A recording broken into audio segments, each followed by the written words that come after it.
Hello, and welcome to TableTalk Friday, your weekly dose of D&D hosted by three boys in a bedroom.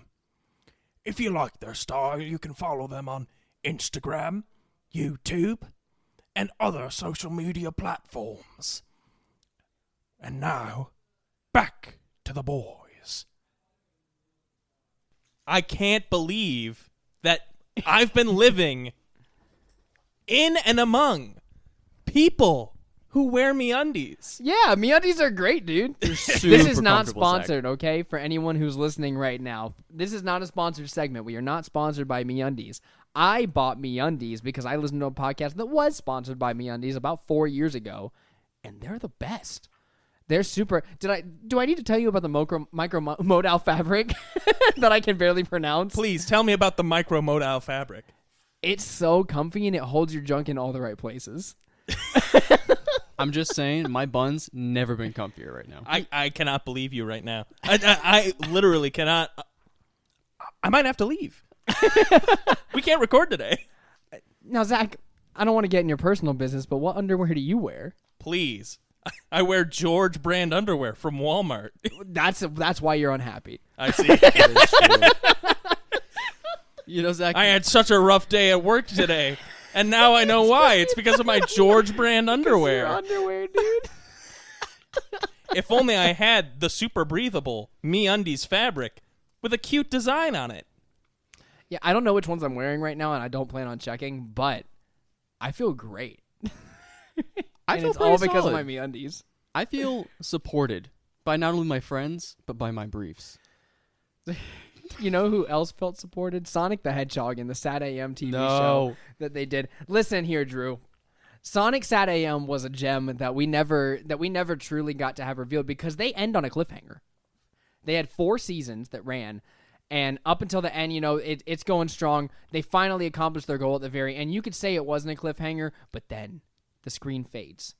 They cut down below the surface, and a pair of red eyes appears, insinuating that a certain character I won't say anything about is coming back. And it's like, oh my god, they're going to make a 5th season. And it never came out. Ooh. Now, Did you watch all of it? Yeah, multiple times. Oh, I think I watched it 3 times as a kid, like all the way through every episode. I have it all on DVD. You see, I was going to make fun of you, but I have a secret shame. No. Okay. In addition to The Adventures of Sonic the Hedgehog, which I watched all the way through multiple times. Which is dog shit. Yeah, terrible show. You Terrible watched Sonic show. Underground, didn't you? I did watch Sonic Oh, Underground. no. I watched the first season, and I said, this is bad. Just Well- like I did with Adventures of Sonic the Hedgehog. Well, there's only 2. So you were halfway there, Yeah. and it also ends on a cliffhanger, and I'm not going to lie when I tell you, you kind of want the rest. I really wanted the rest. Like, I was distraught. I was so upset.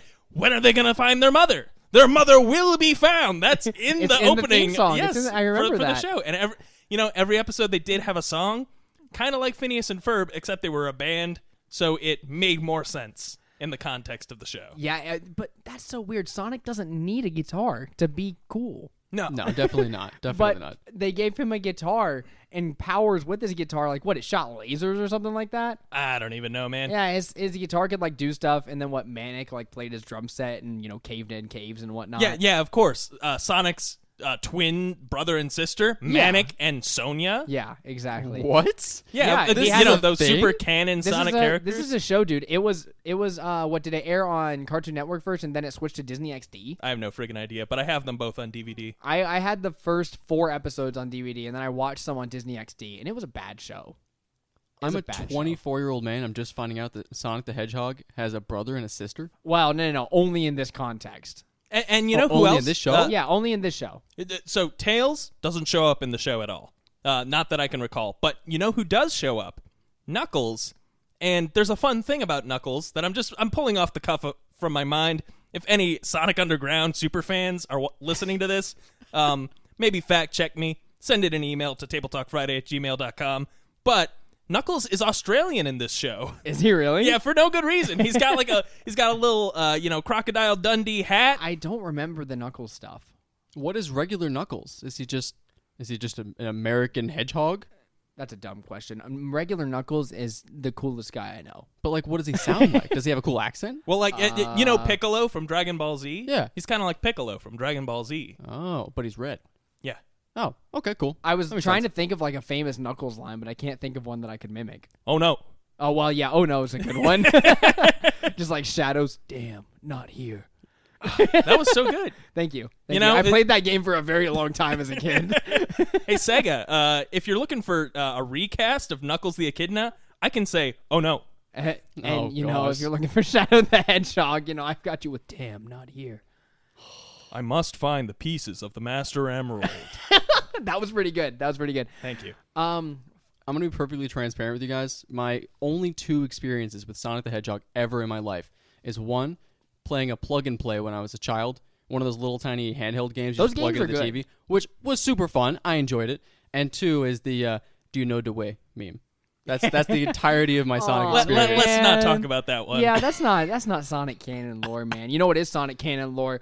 The roboticized people in Sonic Sat AM. Oh, man. I can't stop gushing about that show, dude. I don't want to go in and explain to you the entire plot line until after the show. But, jeez. But we will. Don't worry. It's coming for you, Drew.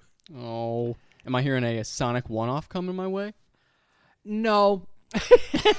I don't think there's a proper way to make Sonic characters in D&D. If you wanted to, I'd have to decline. I'm sorry, Seth. No. There are some levels of nerdiness that I just can't abide. You know, the sad thing is, I think I could write a very compelling Sonic D&D campaign based on like just the amount of.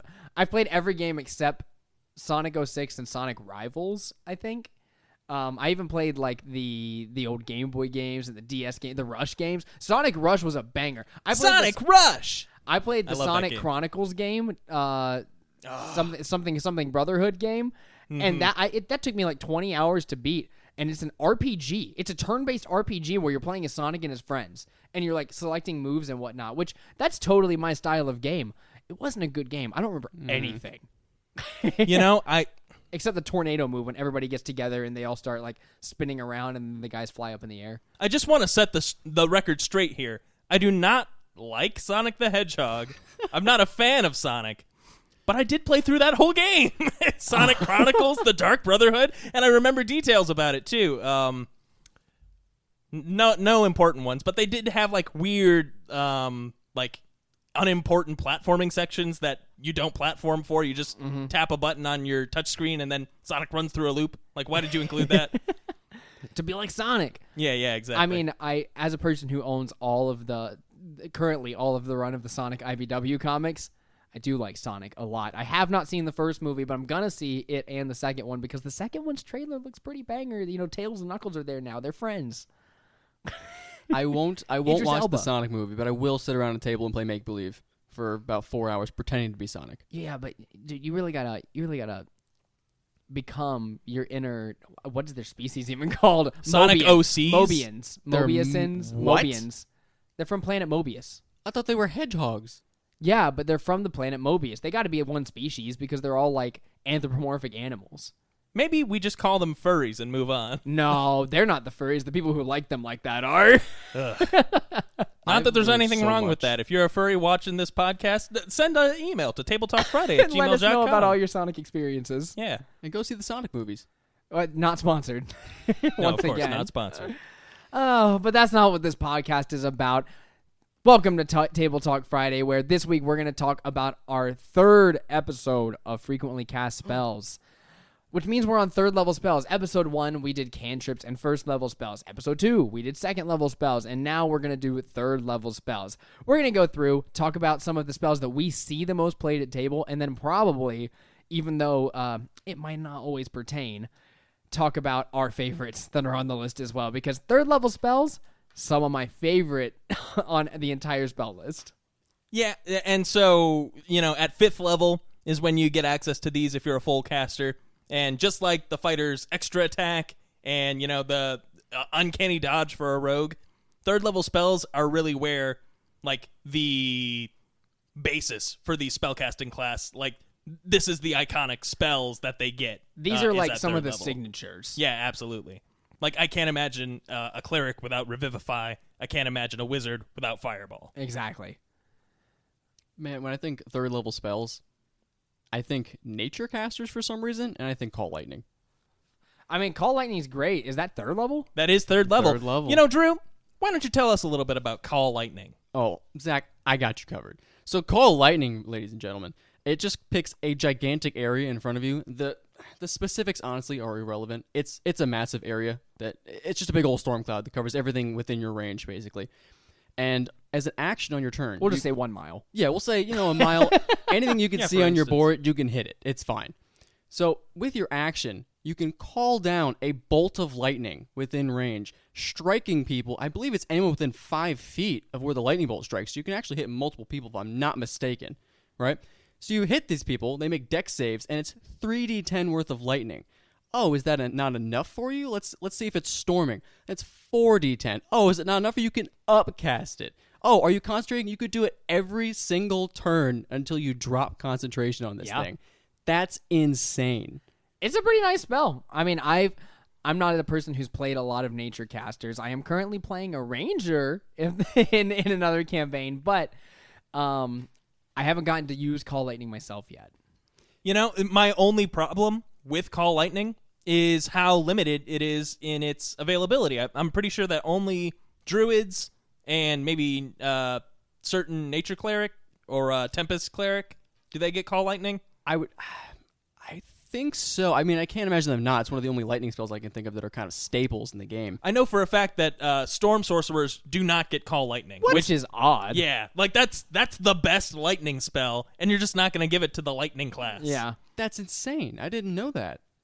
I mean, Chain Lightning's a pretty banger lightning spell, too. Yeah, but just imagine for a moment, okay, the sorcerer is, captain of a ship, we'll say. Standing on the bow of the ship, there's a, cannons firing from the enemy ship up ahead, and then the sorcerer says, behold, the power of lightning, and ba-boom, a fucking bolt of lightning comes down from the sky and just blasts that whole ship. I mean, the 9 foot something. Yeah. Like basically a 15-foot radius cube. Yeah.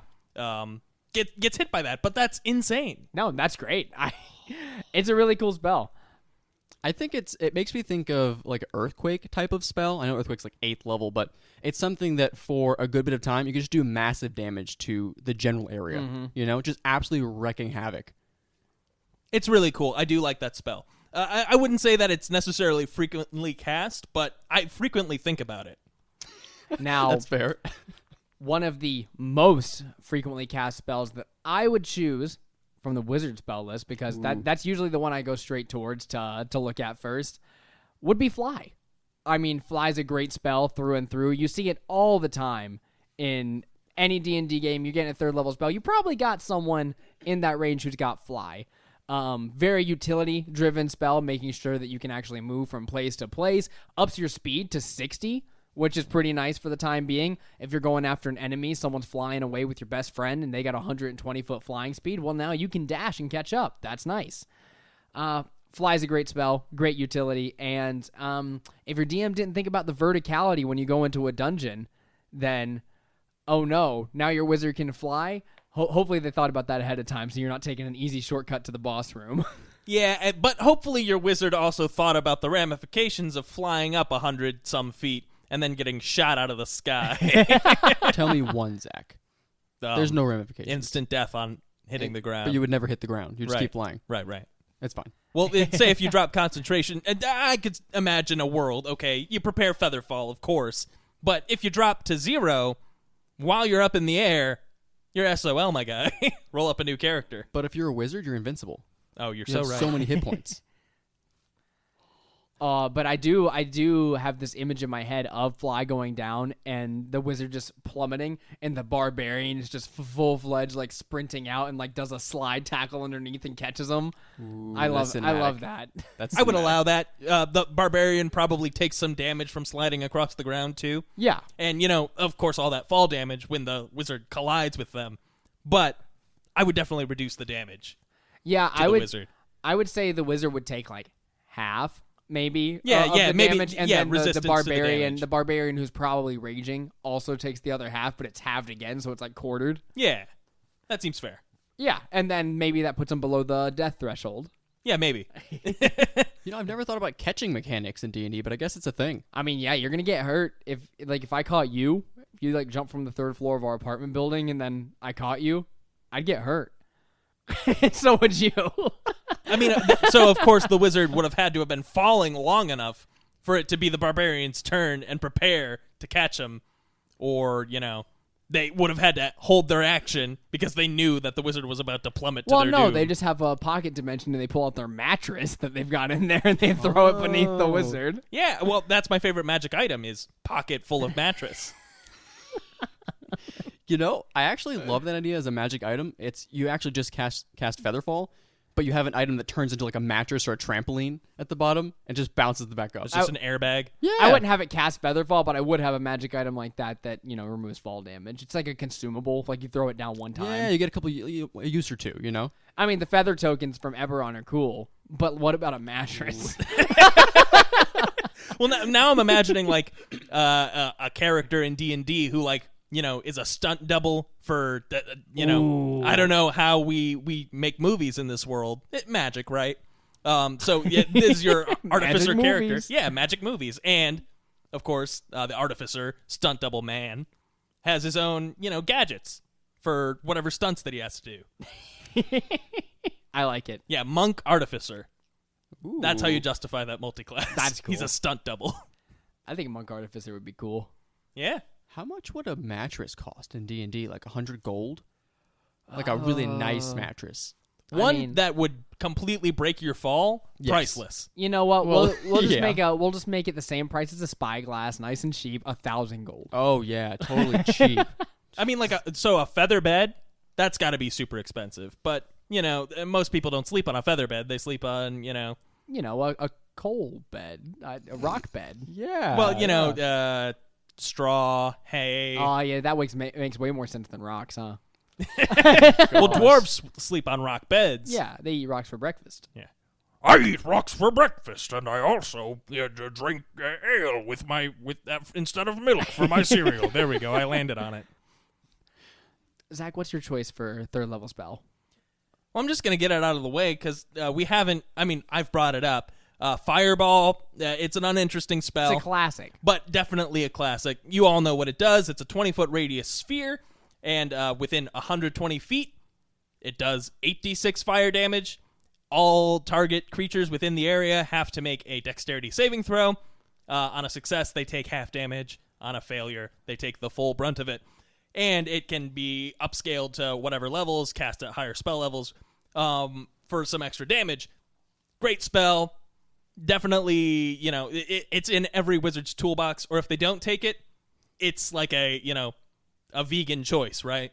I'm not taking Fireball because I want to make a statement. Yeah, exactly. It's like, okay, I guess I'll take Lightning Bolt with this character, which is, I'd say, the lesser version of Fireball, because Fireball, I think, is better in most ways. Right. At least in 5th edition D&D. We should mention, I believe in older editions, Lightning Bolt worked differently and seemed like a much more fun spell. Yeah. Where it'll basically keep going if it bounces off of a wall. So it'll, zigzag and then, do a bunch of shit. Which is fun. Yeah, if you line it up wrong, it'll shoot right back at you, and then you take the damage. Ooh. Yeah, and I like that. I like that Lightning Bolt, if you're looking down a hallway that's longer than you would expect, you can angle it. Like, you're a wizard, you got that Captain America brain. Uh-huh. You can angle that Lightning Bolt, off a couple of walls and just have it shoot all the way down and get it to come back and hit him twice.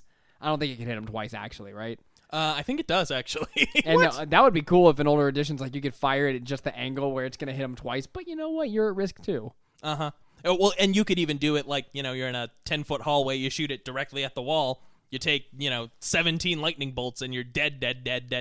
Yeah. Jeez. But that's not how it works in 5e. It's just a line, and it deals the same amount of damage as Fireball. Realistically, it's hitting less people unless you're in a field where people are standing in a line. Yeah, or a long hallway or something. Yeah. But when they are standing in a line, you're doing a lot of damage to those Oh, boys. yeah. Oh. I think it's a fine spell, but Fireball's a good spell.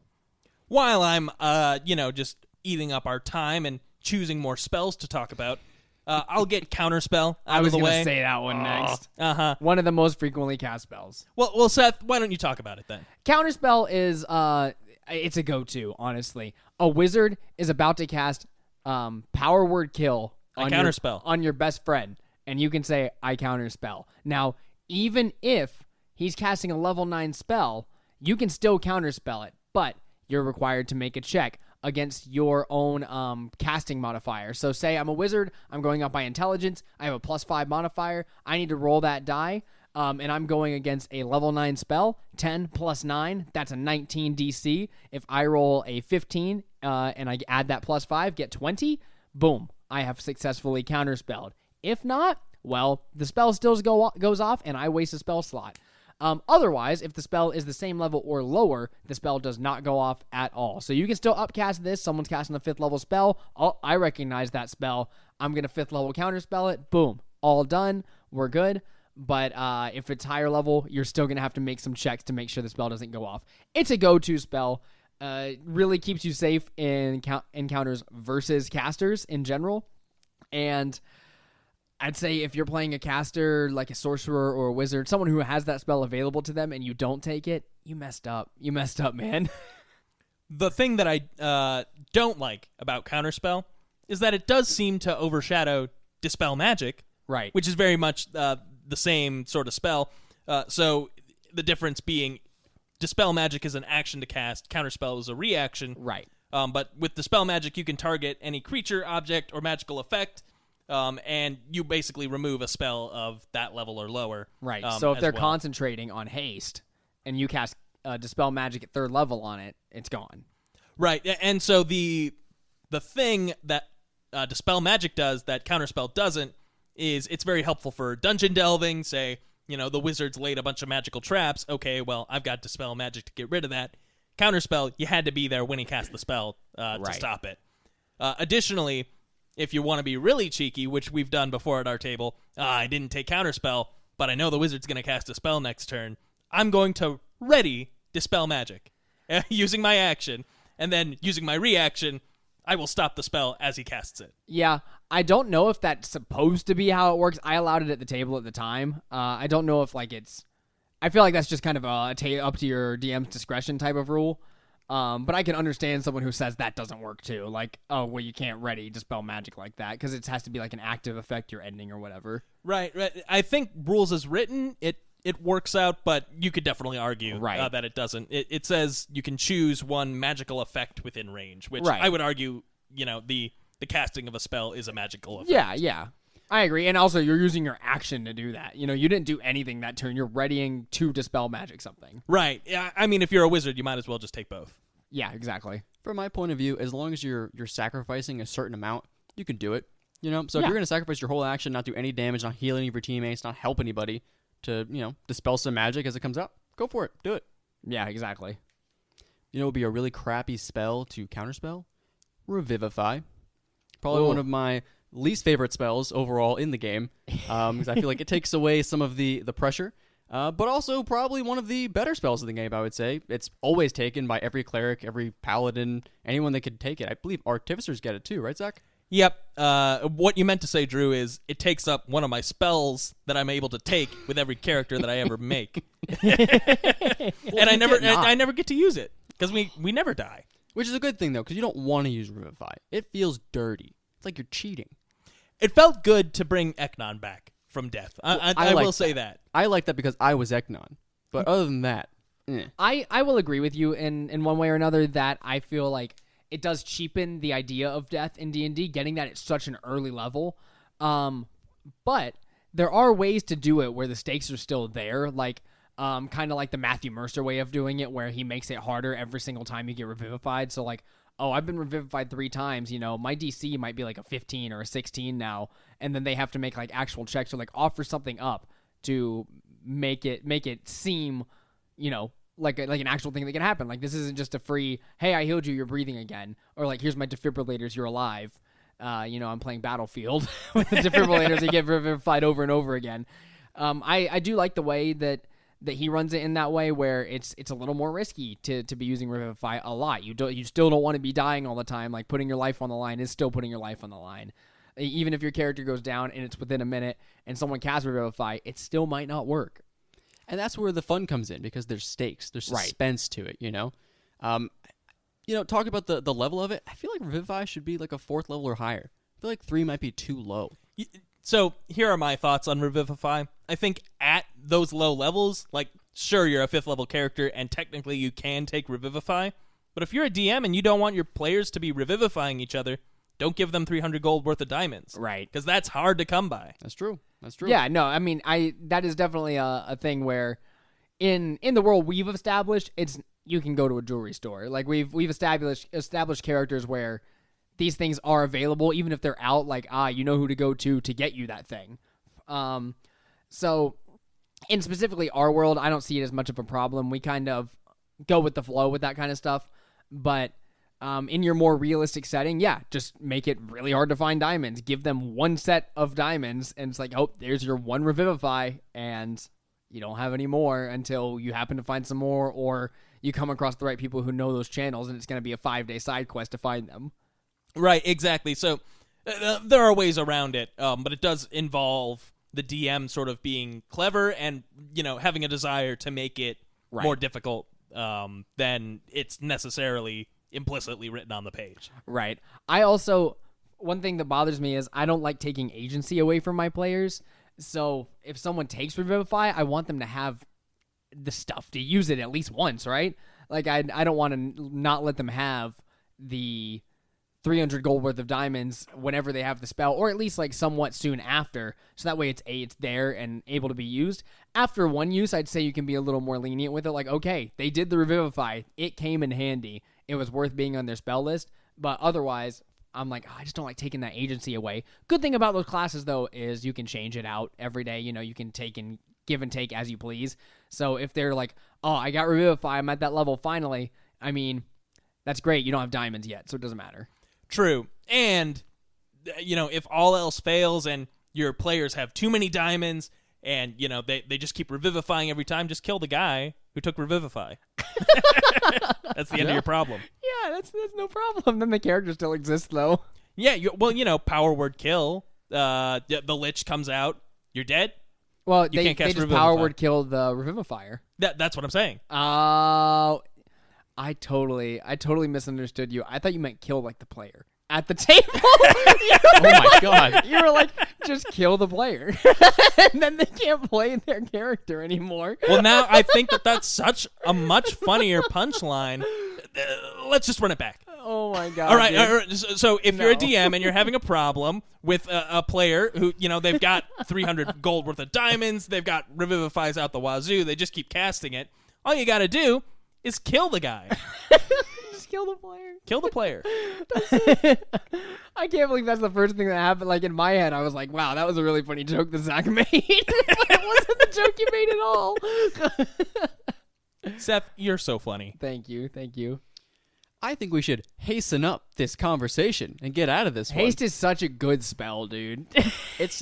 I think it's a frequently cast spell because it's one of the ones you have to keep in mind as you're playing the game. When you're going through a dungeon, you're thinking of, are we within fireball range? Are we grouped up? Are we all in a line? Are we going to get hit by a lightning bolt? Are we in a situation where we can haste each other? Can the sorcerer twin spell it in this situation? You're thinking about that actively. It's one of the better, I would say, power moves in the game, probably. One of my favorite things about haste, though, is whenever someone casts it in the scenario it wasn't needed in. So, like, It's like, okay, we think we're about to go into the boss room. You know what? I'm going to ready haste. The second we get into combat, haste is going off. And I'm like, all right, player, have fun with that. And then they haste themselves, and it's just 2 enemies. Like, it's just 2 easy enemies to kill. I think Zach did that a couple of weeks back. I did. But you know what? It feels like a good option in the moment. Yeah, I mean, haste is a great spell. So if you don't know what haste does, guys, it's basically like makes you the Flash. That's the description. That's it. So you get an extra action on your turn to do with as you please. It can be used to use an item, to make an attack, and what's another thing? Is it just use an item or make an attack? Dash. It's pretty much everything except for take the dodge action. Right. So you just get another extra action on your turn, and whatever your speed is just doubled. Also, your AC goes up by 2, I believe. Yeah. I'm not a player very often, so I don't know all of these statistics. But yeah, AC also goes up by 2. So it makes you just an absolute speed god.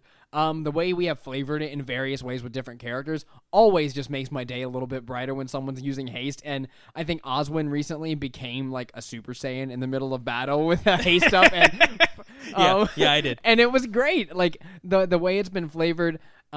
I always account for it when I'm making an encounter, especially I'm like, okay, haste is going to be here probably, so I need to account for the fact that this person's going to have like 24 AC at this time, or this person is going to have way more damage than they should, and it always comes into play there. But man, it's a spell that I can't even like shit on at all. I think it's a great spell. And it's great until you get that stun effect afterwards, where you just waste an entire turn being stunned. It's come into play sometimes, but not a lot. So what Drew is talking about is if haste goes down while combat is still going on, basically, you lose a round. You are stunned for an entire round because just the absolute adrenaline that shot through your body and now has left you exhausted for one round. You know, we were just talking about what you could do with that extra action, and Zach said you can't take the dodge action, but you could do a whole bunch of other stuff with it. So you're fast enough to swing your glaive, but you can't just breathe slowly for a second. It's and weird. Get ready to dodge. The reasoning behind that is obviously it's an optimal choice to give every target disadvantage to hit you with your action every turn if you can do that. So why wouldn't you do that? So it makes sense to remove that. Also, the help action you can't take as well. Right. So you That's can't fair, give that's fair. someone else advantage on all of their stuff. In all honesty, though, I think making an extra attack is almost just as optimal. But I assume it's to avoid the frustration of that cheeky player who the DM gets really pissed at because they can't hit them because now their AC is 24 and every monster has disadvantage on all their attacks. So the DM just has to lie and say, "Oh, I got 2 nat 20s on disadvantage. Huh? How about that?" Yeah. Which to that point, I guess you could take the Revivify route. You know what you can hit? The really squishy wizard right behind the melee fighter there. Yeah. You know? Just knock down haste. That's true.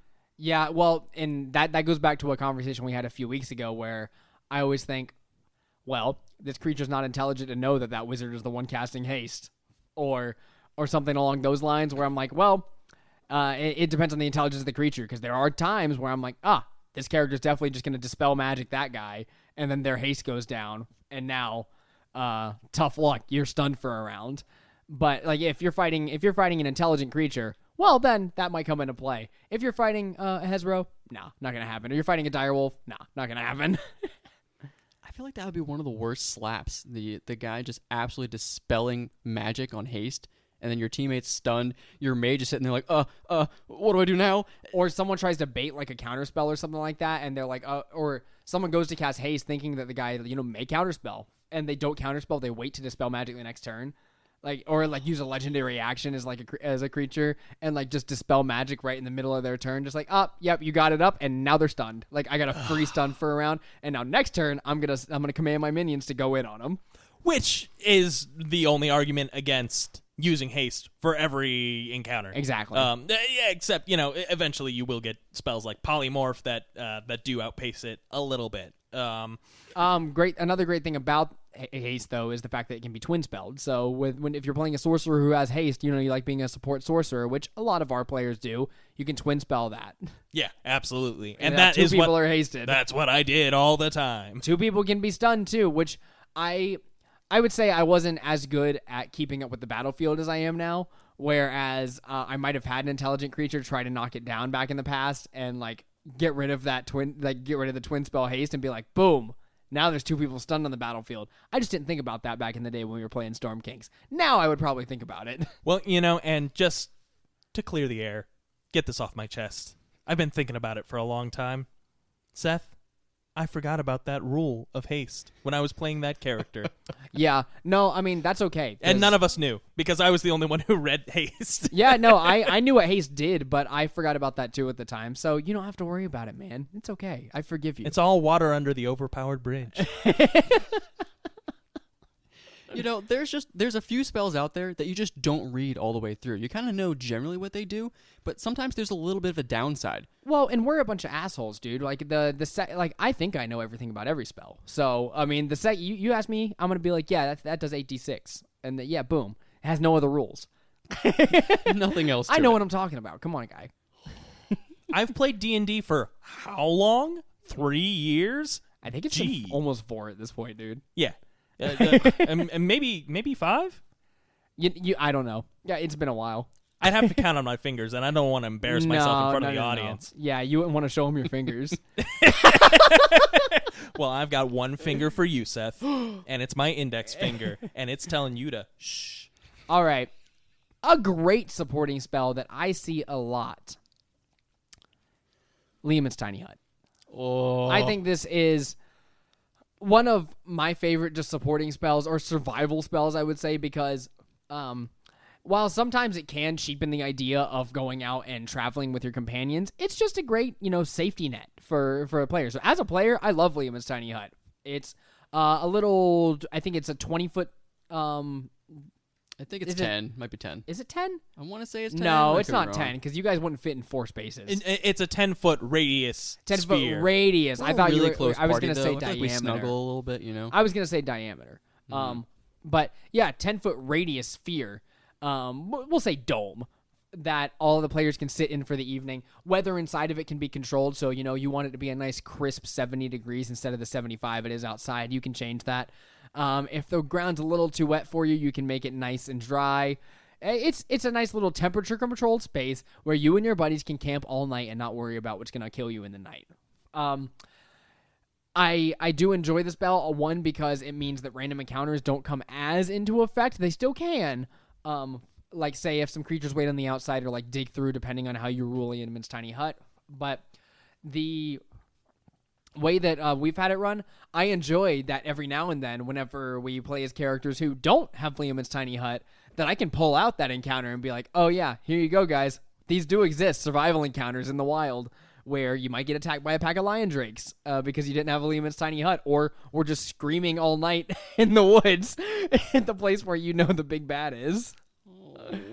See, I really like Lehman's Tiny Hut because I think it offers a different kind of encounter. Right. Well, yes, you're not getting, caught off guard in the middle of the night while you're sleeping, but in the same sense, while you're making those perception checks, as you're watching through the little bubble that no one can penetrate through, you can see little shadows begin to kind of wisp in and out of the bushes, or things begin to lurk and watch from the trees. It gives you a different level of suspense, and you could just siege warfare your players out of the bubble. Oh yeah, and you could, even if they don't get like high enough perception checks, you could have them, like, the second they step out, get hit by a volley of arrows, and now they're in combat. Oh my god! Typically, we have too much storyline and stuff to go through, anyways, that I don't worry about that because that's a lot. But if we were taking the campaign even slower, then I'd consider doing some of those encounters. What a fun spell, man!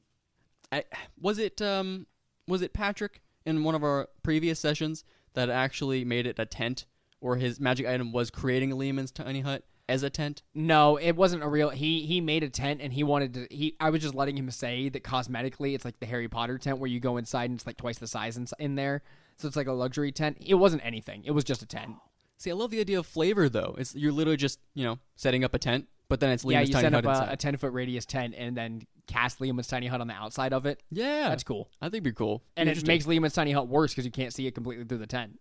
Yeah, perfect. It makes it harder on you, but it's cooler. It's flavorful. Are there tent windows? Is that a thing? Can you put windows on your tent? They have like the mesh windows on tents. I've only ever ever been in lived a tent? indoors. They're I've called only tented ever lived windows. Thank you. I'll be here all week. I'm gonna remove an inspiration for that one. I'm taking it away. Jeez. All right, who's got another spell? Lehman's Tiny Hut. I think we covered it. Well, I'm gonna go right to go to most cast spell, 3rd level knock. No, stop. This joke is over. I think if we do a couple more episodes of frequently cast spells, I think we could just drag it on for a couple more, up to 6th level knock, perhaps. Okay. Level 3 detect magic. Just for that, Drew, I'm going to take away your favorite spell Don't from do your it. favorite class. Don't do it. Spirit Guardians. Let's talk about it. I don't know if I would put it in frequently cast because I haven't seen it enough. But damn, is it like the best spell? I'll tell you why it's not frequently cast. It's because our players are a bunch of pansies who are too afraid to put the fear of the Lord in the monsters that we fight. Praise Ah, be. No one wants to be a Praise cleric. I'm raising my hands. Okay, so I'm going to say this is frequently cast for the same reason I was talking about Call Lightning before. If you're playing a specific class that gets this, you have it. It's frequently cast. If not, you should. Exactly. Of course, if you're a ranger, you're not going to have it. But if you're playing cleric, you have it. Are they the only ones that get it? I think so. I believe so. That's crazy. There's got to be like a subclass that gets it somewhere, but Yeah, bards can grab it with magical secrets. Okay. Oh, okay. you just made my next character. A bard that gets spirit guardians. You're like a televangelist. Yeah, College of Lore bard is like my favorite bard, so I would definitely take up that spirit guardians. It's a solid one for just different types of magic. Mm-hmm. Anywho, what it does, there's a 15-foot radius space around you, essentially. While within that space, any creatures that you designate are unaffected, but any creatures that you choose have their speed halved while within the area, and then when they enter the area on a turn or start their turn within that area, they have to make a wisdom save or take 3d8 radiant damage. Wisdom damage. Take 3d8 radiant damage every single time. It knocks away your wisdom one at a time until you have nothing. You die at 0 wisdom. You take 16 wisdom damage and you're at 0. And then I died. All right, continue. Anyway, you can imagine this happens every time a creature enters the radius on a turn, and then every time they start their turn there. Additionally, when they end up within the radius, it's harder to leave, so it gets pretty nuts pretty fast. Just dealing out disgusting amounts of damage. You can send out, and I did, hordes of tiny monsters, and the 5th level cleric casts Spirit Guardians and takes out, 1,000 goblins, 1,000 twig blights, 1,000, whatever.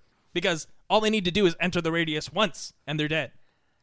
I won't say what session we were doing, but this did happen one time when we were fighting a group of twig blights in something, and man, making that encounter just butter was just like us running behind a door, closing it, and every time one came within range, you just hear it die on the outside. It can't get within range. Oh, does it go through walls? It's just a radius. I never thought about that. Yeah. Yep. Yeah, it doesn't say you have to see it. Yeah, so we had 2 characters. I think our barbarian was holding a door shut on the other side while our cleric stood against the door, and I stood behind readying a spell if anything came through, so I was going to help fire them down, and the barbarian held the door, and you could just hear on the outside as twig blights were just exploding one after another because the spirit guardians were taking care of it. We didn't have to do anything. And you see, what I wanted to happen was for them to chase you away and for you to, to have to flee, but that didn't happen, and it was just as gratifying to see that spell work so well. Oh my god, it's because one I of love my. that spell. It's literally part of one of my 2 favorite sessions from that campaign, and that was one of the best moments for me. Was having that happen and us being like, "Oh, we're screwed." Spirit Guardians, we win. Yeah. When I think of Spirit Guardians, I know it's super strong, but I think of it in a meme sense where you can literally just XP grind with that thing.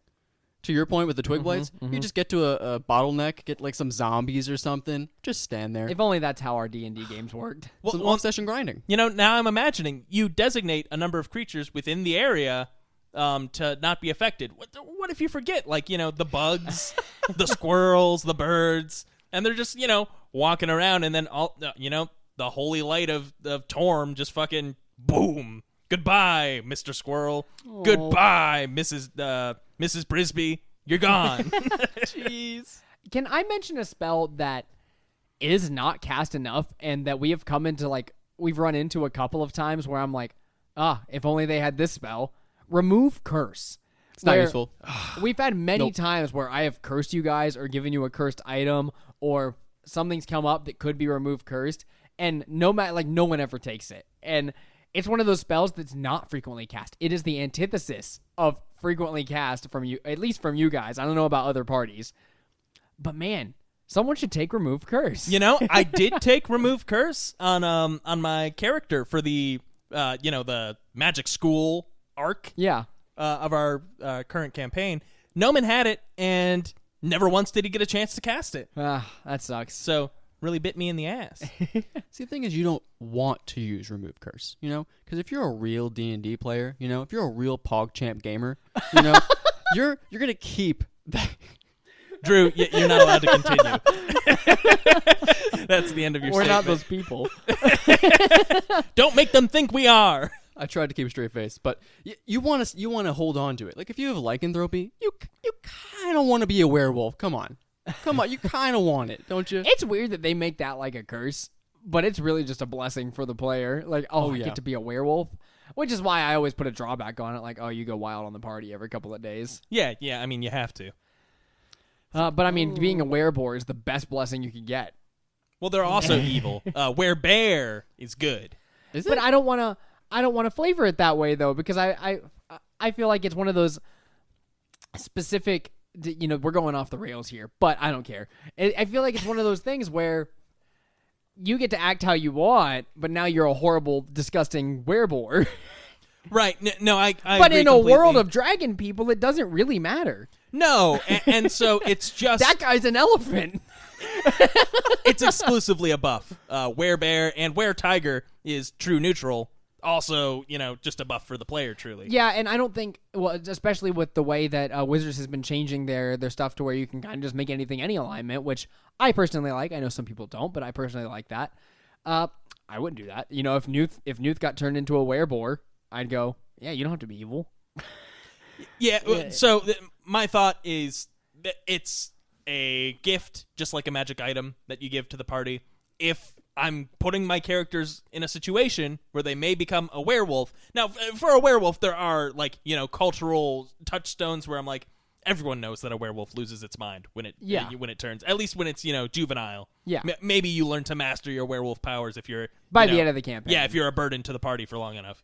But but if you're putting lycanthropy in your campaign and there's likely going to be combat with that lycanthrope, it's probably going to happen. Your players are going to let it happen.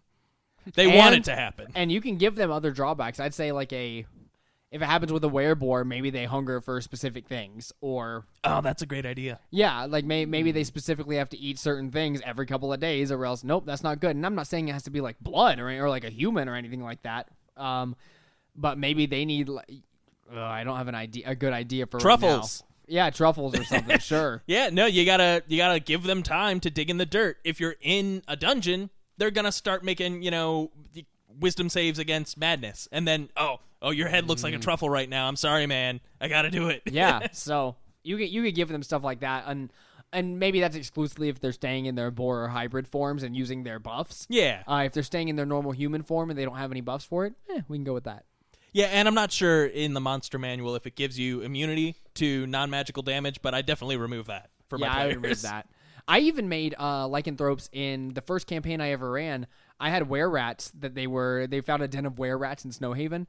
And when they went against them, I didn't make them immune to non-magical damage. I gave them resistance.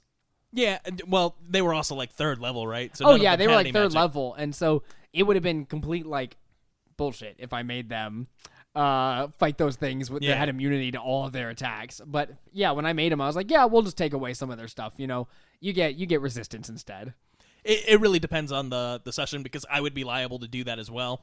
But if we're in like a monster hunting campaign, right, and we know that there's a werewolf out there, I want you to find a silver weapon and go fight it. I'd even say, the magical weapons don't work on these werewolves. You know that it takes silver to get the job done. Yeah.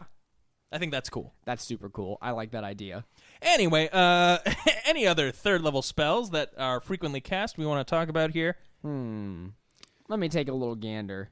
This one, definitely not frequently cast, especially by our parties. I've never seen it cast Only once I've seen it cast, and it did blow up in their face. Stinking Cloud. You make a cloud of poo gas. And basically, it's just a smelly cloud of, let's see, it says specifically, does it say yellow, nauseating gas centered on a point within range.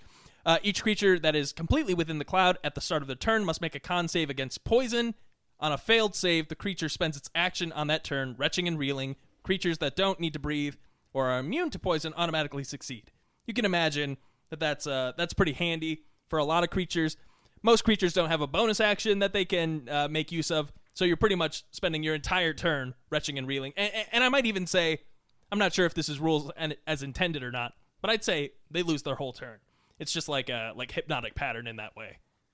I think that would be fair. I mean, it's not an overly used spell anyway, so I think buffing it a little bit would be nice. It's an alright spell. It's not a spell that I'm going to find myself choosing very often. No. But, I mean, I'd say it's pretty nice. Yeah, it's a nice little buff in that utility belt.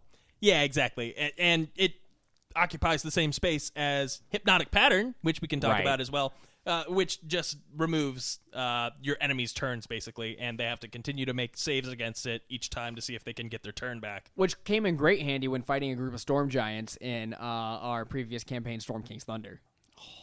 Imagine just absolutely incapacitating A Storm Giant. an entire storm, not even just one, but like 2 or 3. You can do an area of these things, right? Just they're out of the game. They're literally with Hypnotic Pattern on acid for like a minute. A whole minute, no extra saves. They make one save. If they fail it, they are out. That's true. Hypnotic Pattern is a much better spell than Stinking Cloud, because Stinking Cloud also doesn't work on creatures that are immune to poison. But the one thing that I will say about it, it's fun. You may make a little fart noise, and it does have a larger radius of effect. So Hypnotic Pattern is a 30-foot cube. Stinking Cloud is a 20-foot radius sphere. So it's got a little extra range. Yeah, it's like a 40-foot diameter. I don't know. Hypnotic Pattern is still really cool to me. The idea of like skywriting something right above everyone's head and it just gives them puts them on acid or something for a minute. That's just so cool. See, I can't get to the cool, flavorful part of Hypnotic Pattern because the only thing I think about is like Mewtwo from the old Pokemon games casting Psychic, where the whole screen turns like red and blue and it gets all distorted. That's exactly what I think of when I think it Hypnotic works. Pattern. But to Zach's point, as good as Hypnotic Pattern is, I'd much rather cast Stinky Poo Poo Cloud. Like that's a way better use of a 3rd level spell. And the way you say it makes it totally justified. Well, yeah, I'll just rename it. It'll be a reflavored spell. So this is Zach's Stinky Poo Poo Cloud. I only have one other spell that I want to bring up and make sure it gets talked about. Another utility spell. I don't know why. I just think a lot of the 3rd level utility spells are great. Sending. Oh. It's one of those go-to spells that even if you don't have the spell, you got a Sending Stone at some point in your game probably, which is just the cell phone of the D&D universe, but it's more like a pager. Sending lets you cast a message 24 words or less. 25 words or Come on, less. Seth. Don't nerf it. To anyone on the same plane as you. That's anyone. You can still cast to other planes as well. There's just a chance it might not make it. Yeah. That's all it does. And it's great. They can do a return message to you, 25 words as well, I believe. And it comes in handy when communicating with NPCs.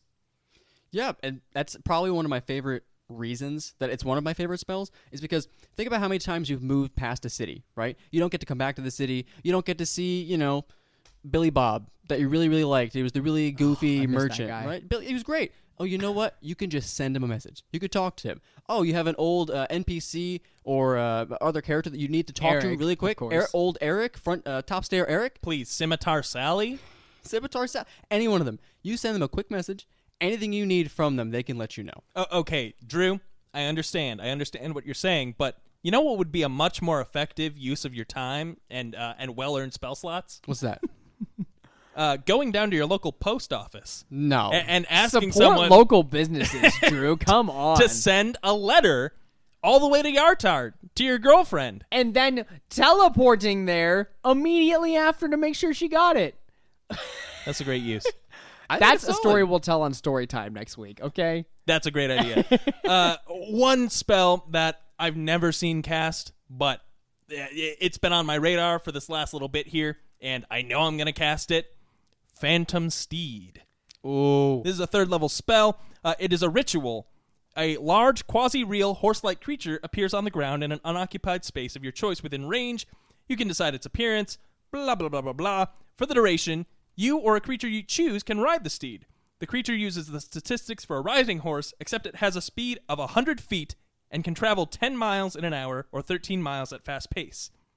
This is just the bullet train spell that takes you That's wherever cool. you want to go at any time. And you know what? It reminds me a lot of Elden Ring, where you can just make a horse appear under your butt at any time you damn well please. Now, how about we take this back to the original horse appearing under your butt, Darksiders 1. Okay? Where you can summon your steed in a very similar manner. I'm just saying, your horse in Elden Ring, it's got friggin' horns. My Phantom Steed just would happen to have horns for no reason. In Elden Ring, your horse's name is Torrent. My Phantom Steed may just happen to be named Raindrop or something like that. Hurricane. Yeah, Hurricane, Tempest, Edge. Jeez. See, I think it's funny that we all thought of different games, because when I think of Phantom Steed, as silly as it sounds, I think of the old first Red Dead, where you just push the up button on the D-pad and it just starts walking over to you on the map, and it takes 3 years to walk over to you. I mean, you could do a whistle in The Witcher 3 too, where like you whistle and the horse comes running. I mean, that's in a lot of games. Yeah, there's a couple Phantom Steeds in Skyrim, too. There's Shadowmere from the Dark Brotherhood and the other one from Dawnguard. I Shadowmere was forgot definitely about the the coolest Dawnguard one. Yeah, it's like a skeleton horse. Ooh. Yeah. Yeah. Okay. There's one more spell I want to talk about specifically. It's one of my top 10 favorites. May not be super cast all the time, but it should, because it's very, very powerful. Slow. One of the most I knew you were gonna say controlling it. 3rd level spells. I think just overall one of the most controlling spells. It's an amazing spell. It has crippled some of my encounters. Yeah? Yeah, it'll absolutely dominate certain situations. It doesn't upcast or anything, but let's just get to some of the effects here, right? First off, anything you cast it on after if they fail their wisdom save, right? They have a -2 to their AC, right? So it's like a negative haste. -2 to the AC, right? No reactions. Their movement speed is halved. They have to choose between an action or a bonus action. Oh, are you a caster? You have to roll to see if your spell works. Oh, if your spell doesn't work, you lose it. Oh, wait, it does work? Well, you have to waste a whole nother turn to cast it. It's insane. As a main for support characters in D&D, I love clerics. Well, I love now backdoor wizards. Put slow there, and then also have your player be a divination wizard, so he can just change the rolls whenever he wants. Like, oh, I want the big bad to fail, so he fails and he's slowed. Yep, he's just going to be slow. So that big, powerful, big bad mage, right, that has powerful kill, he just can't do it. Yeah. But slow is one of those spells, right, where, okay, well, it's not taking away all of my turn. It's not taking away all of this. So it makes the DM think, I guess I can, I can work with this. It doesn't have to end yet. But then it ends up biting you in the ass because now you're playing slow. Now, if I'm correct, you can still take legendary actions, though, right? It doesn't specify. You can't do reactions, but But yeah, if it's a free action, I suppose you could. Yeah. I guess I would assume you could take a legendary action with it, which isn't that much of a buff, but still. I mean, if you're the big bad and you have dispel magic, you have a legendary action that lets you cast spells, then you can dispel magic the slow off yourself. Oh yeah. Well, if you attempt to cast a spell with a casting time of 1 action, roll a d20 on an 11 or higher, the spell doesn't take effect until the creature's next turn. Right. Oh yeah. It just robs you of your spells. And realistically, we're talking about, debilitating big bads. It's really an AoE minion spell because it's up to 8 people in an area. Right. So just 8 people just lose most of their turn. Oh yeah, when you use it on minions, like I would say it's not even a big bad spell mostly. Like what you might get out of a slow on a big bad is getting rid of a legendary resistance. Yeah. But yeah, whenever you use it on all of the minions and 5 out of the 8 of them fail, that's debilitating for the fact that they're going to run over and get their really slow attack off, and then it's probably not going to hit, and then you're done. Drew, I love everything that you just said, but on Table Talk Friday, we do like to fight misinformation about things, and we only give 100% accurate information about spells 100% of the time. You alter the time around up to 6 creatures of your choice, not 8. Okay, 6. You guys caught me. I've been You're trying to metagaming. cheat. You're trying to cheat seed it in Seth's mind so that the next time we play, Oh, you Seth's tried. You tried. Yep. Next time, there's going to be 8 creatures. Oh, Motherfucker. no. I'll have to cast something else. Man. See, now I feel nerfed. I feel not as strong anymore. Oh, beans. Well, with that, guys, are there any other spells that we could possibly bring up right now? There are so many that I still want to talk about, and there was one that was just on the top of my mind, and I can't remember it now. But We I guess it are wasn't an that hour important. into recording, though, so let's end it there. Thank you guys so much for listening to an episode of Table Talk Friday. If you'd like more content from us, go back and listen to the backlog, baby. We got some good episodes back in there. We've got other frequently cast spells. We got story times. Next week, probably also going to be a story time. Don't miss it.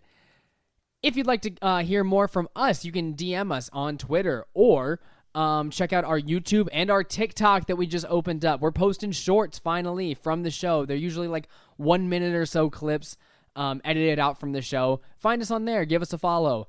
And if you'd like to send in your own inquiries, questions, comments, concerns, anything of the like, tell us your favorite third level spells. You can email us at tabletalkfriday@gmail.com or DM us on Twitter. Now, character. Let's get out of here. Oh, wait, it is I, the wizard who casts gaseous form. I just remembered the spell that I wanted to talk about before we did the outro. If only I remembered. No, now I'm a stinky poo gas. I don't know why we're fixated on that today. Hi, me again. Thanks for listening to Table Talk Friday, a D&D podcast. I think I said that at the beginning. If you'd like to follow the boys anywhere or send them any inquiries, anything you'd like to say to them, you can do so at tabletalkfriday@gmail.com. Once again, thank you for listening to the show. Come back next Friday. Give us a follow, rate us 5 stars and whatnot.